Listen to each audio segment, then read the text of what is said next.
and welcome to Basketball Talk Pro. My name is Ron Ecker.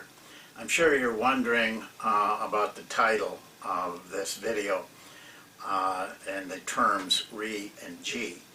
And I'd like to explain those right from the beginning. Those are Japanese terms that are used a lot in the martial arts, but really used in everything. I'm going to make a very simple definition of them. Re expresses inspiration, soul, feeling, heart, that we would say in our culture. G expresses technical skill and technique. It would be our words for it. However, it can't be actually explained simply, because in the culture that they are used, the feelings have a much deeper feeling and a much deeper recognition by those people that are performing. There's also two words very similar in the martial arts and arts teaching. One is Shin and one is Ki, which means primarily close to the same things, but with more meaning to it. I don't want you to think that these are simple terms in Asian thinking. They're very important terms, and they also apply to everything. You know, many of the religious beliefs in that part of the world are that one thing, doing one thing, can apply to 10,000 things. Their thinking is that if you master one thing, you can master all things. And this is especially true in the martial arts. Their thinking is that if you can successfully subdue one man, you can subdue many men at the same time. And they have that strong feeling about these skills and their own feeling within themselves. It applies to, as I said, the martial arts uses those terms a lot, but so do other parts of art, such as painting, for example, and the tea ceremony, which is a very, very well taught, lengthy taught,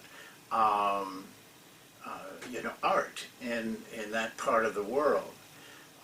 And archery, and the performing arts like plays, mostly plays, and music.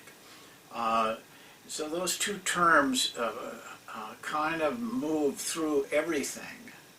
And I want to spend a little time with them. You may be wondering why I'm going to Japanese thinking, and in this Chinese thinking, in this case, very ancient thinking,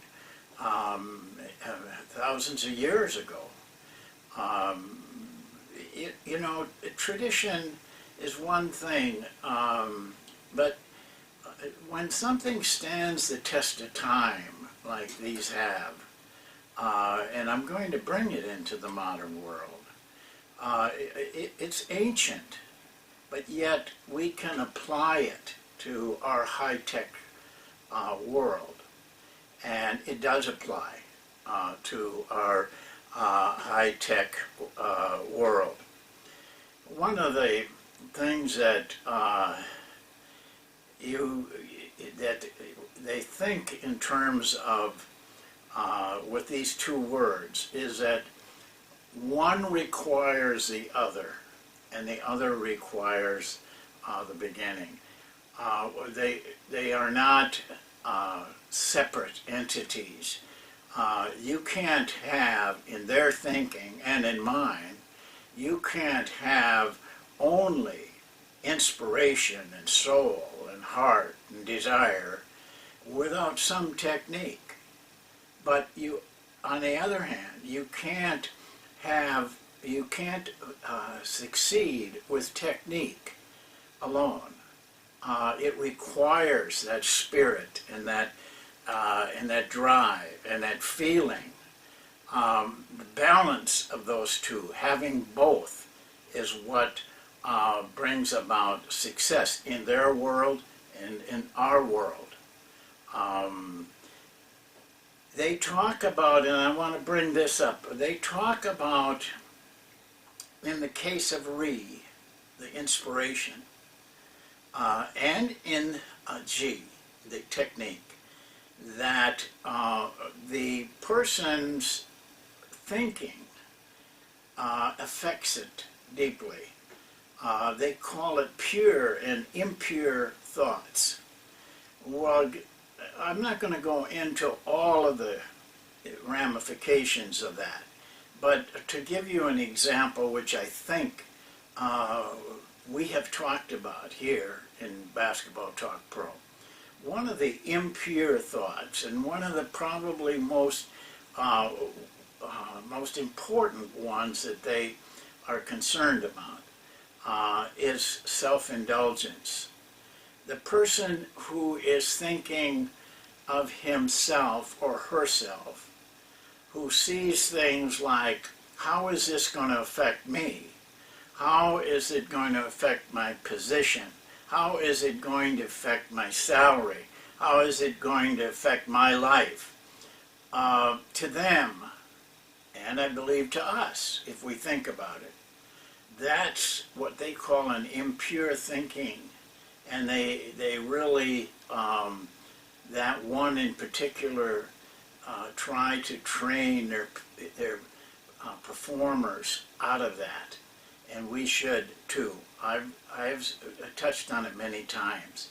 Take yourself out of this training, and you will find much more success with it. Well, I want to bring that back to basketball, because I think that, and I said this at the title, the basketball essentials are Ri and Ji, and I think they are essentials to our coaching, to our way of approaching things. I think I've seen so many people who hang on to the technical part of it religiously, and yet avoid working with their players in the inspirational, the feeling part of it. You can have the best strategy in the world, but if those players aren't out there with deep feeling about it and a real desire to make it work, chances are it won't work. And that can bring about, can destroy your team and destroy you and destroy the individuals. They must, like in China and Japan, they must bring both together. And as coaches, we must do the same thing. There's a lot of deepness to this. I don't know if I can even touch that. I'd like to by talking to you about it. I think it comes about by years. You're not going to learn it from a video, and you're not going to learn it from a season. You're going to learn it from the ups and downs and the struggles and the heartaches and the great things that happen to you. And all of a sudden you develop, not all of a sudden, it's over years, you develop a real feeling, a spirit for what you're doing. It means everything. And so it's like that story I told about the flutist. I see people going through it right now, and people that watch this program, they're struggling, their team is struggling. When that happens, you have everybody coming at you. It's very easy to be demoralized and have the spirit taken right out of you, just as it is for players. Well, I think you have to start at the very top, and that's you, the coach. You can't express this feeling, and if you don't have this feeling, you can talk about the technical parts of it. This is what most coaches do. But they forget to deal with the interior part of a person, the inside. They think, in fact, they're critical of someone who doesn't have it, but they don't think to help them have it, to help them develop it. That should be a part of your coaching. Now, in Basketball Talk Pro, I have tried to balance that. But a lot of you don't seem to want to be interested in anything but the technical part of it. And I feel badly for you, and I feel badly for what I'm doing, because I know, I've been through it. I know that you have to have that balance. You have to have that feeling. You have to have that spirit, and you're not going to get it from this. But you are going to get it if you will take what we're talking about and try to develop it on your own and what you're doing, and putting feeling into what you're doing, not just the technicalities. When I went to China, I was approached by the NBA. They wanted to start a school in China that changed the way that they train players in China. They partnered with a man who, in China, a very well-known businessman in China, who actually put up a big, beautiful building for training basketball players. 8 full basketball courts, weight training, classrooms. It was, it was a real facility, and it adjoined with actually you could walk over a ramp to a 9-story dormitory where the players and the coaches lived. And so I went there. But before I went, I asked to see films of the Pro League. I wanted to see the Chinese players at the very best Chinese players who would be playing in that league. I wasn't concerned about the American players. I knew who they were and what they could do. But what I saw was, after 3 games, and I, did my homework on it, breaking down the films, what I saw was they have great form. They have great technical skills. They just didn't know how to play. And when I got there, what I found out is they don't play. That's why. Their teaching at that level had gone away from what their beliefs were in their ancient culture. And they just taught skills. Their practices were just drills. When Yao Ming came here, I was asked to evaluate him, and I said that he's got great skill. He's big and he's got great skill, but he doesn't know how to play. And when he gets in the NBA, the speed of the game is just going to eat him up, and which it did at the beginning. Now, he's a very bright guy, and he caught on, and by his third year in the NBA, he was starting to really be a professional player, not just a turnaround jump shooter. And it took him that long. Well, in China, they simply don't play a lot. In high schools, they may play 4 or 5 games all year long. They practice all year long. We changed that at our school, and the results were quite amazing. And along with that became a lot of feeling.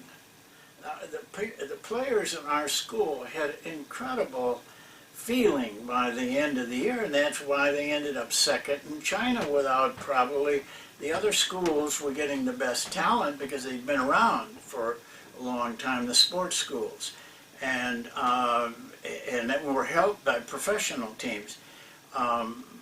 But because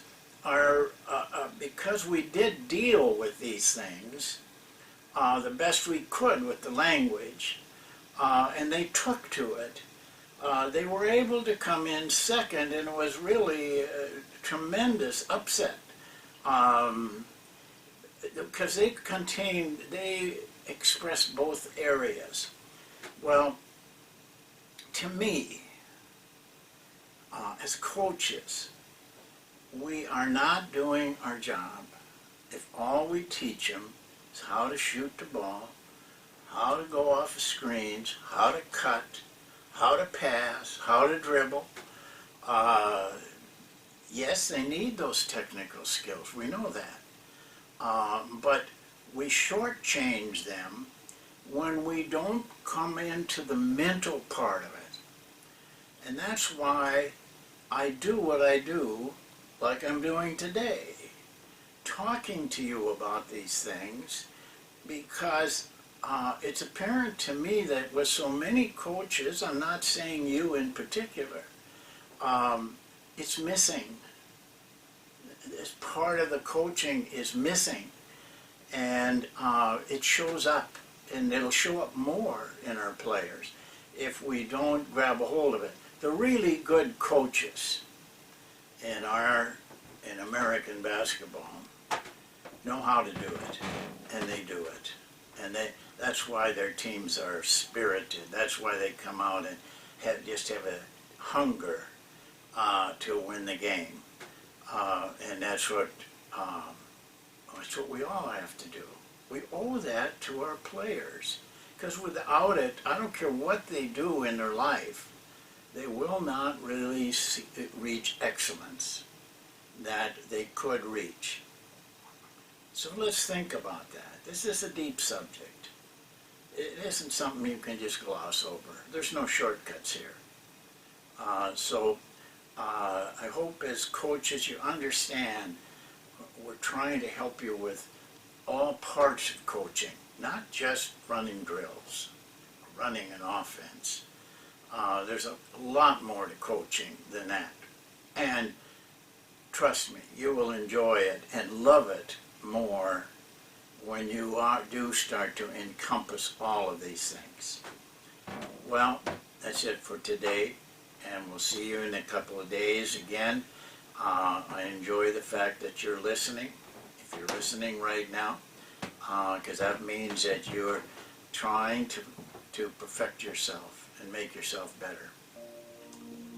Thank you, and have a nice day.